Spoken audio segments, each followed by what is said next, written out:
Now we'll be talking about a very important drug for diabetes as well as for heart failure, and that is SGLT2 inhibitor.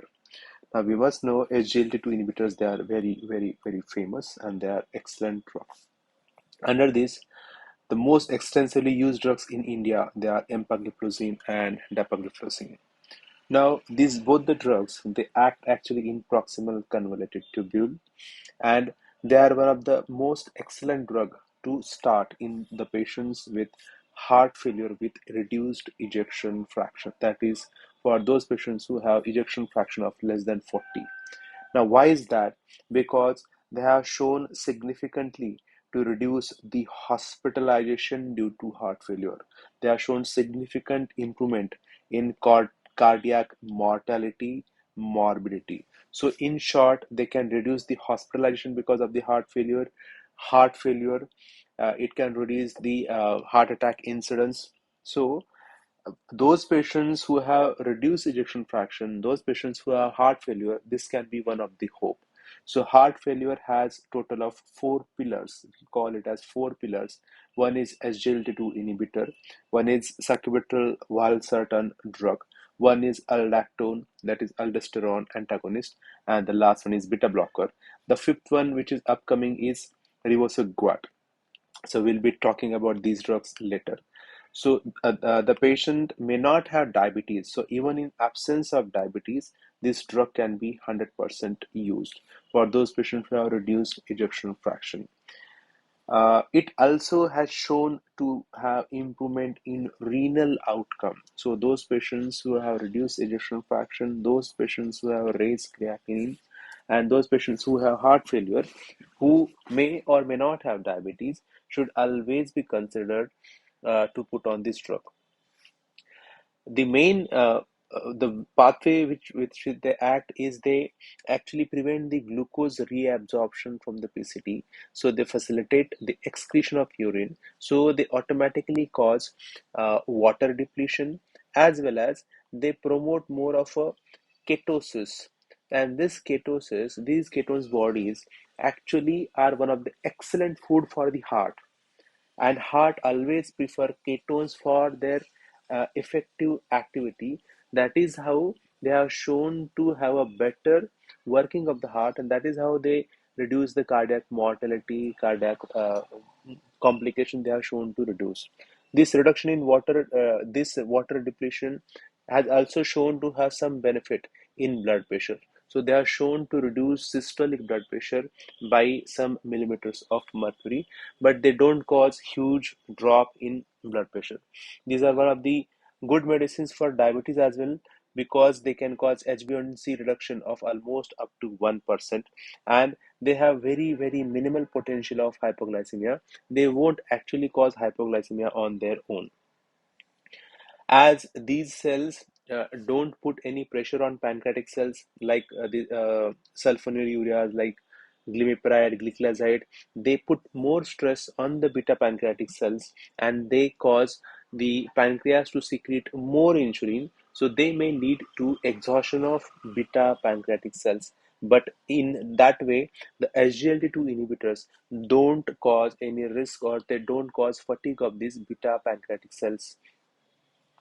And these SGLT2 drugs, they don't have to have any dose adjustment in hepatic disease. This SGLT2 inhibitors, that is dapagliflozin or empagliflozin, it is very commonly combined with metformin as well. So it is present in dual combination, single combination, or nowadays these are present in triple combination also, with sitagliptin or with the gliptins and with metformin, which can reduce the number of pills.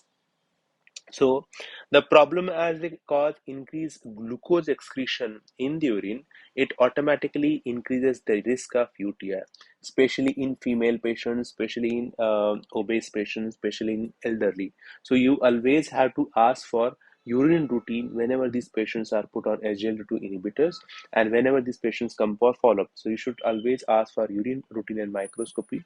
If they have pus cells in the urine, if they have burning maturation, increased urinary frequency, then we should definitely treat that with the antibiotic, and we should make sure that the patient doesn't have urine tract infection. Uh, the drug, which is dapagliflozin, can be given up to 5 to 10 milligram per day in a single dose. And these SGLT2 inhibitors may cause a decent weight loss of up to 3 kg because they simply cause loss of glucose. It means the loss of calories is directly there.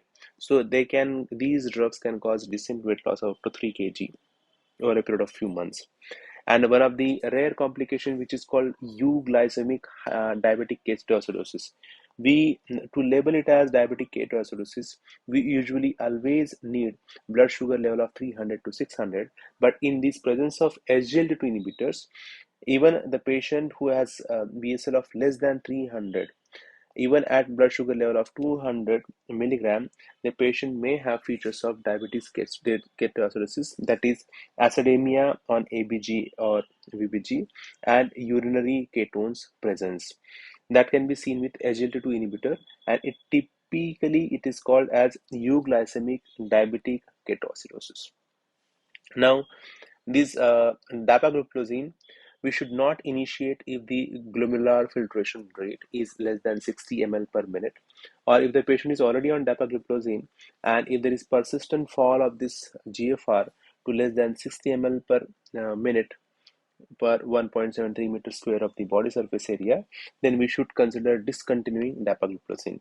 And for empagliflozin, we should not initiate if GFR is less than 45, or we should discontinue if the GFR continuously persistently fall to less than 45 ml per minute per 1.73 meter square body surface area. The dosage of this empagliflozin is 10 to 20 milligram per day, and both these drugs are absolutely contraindicated if GFR is less than 30. So these are one of the most excellent drug for a decent sugar control, for decent weight loss, to increase the renal outcome, to improve the renal outcome. It is one of the must drug for all those patients who have heart failure with reduced ejection fraction, especially ejection fraction of less than 40, which can markedly reduce the cardiac related hospitalization, heart failure related hospitalization, which can reduce the heart attacks and heart attack related death or cardiac mortality or cardiac morbidity. So this was all about SGLT2 inhibitors. Thank you.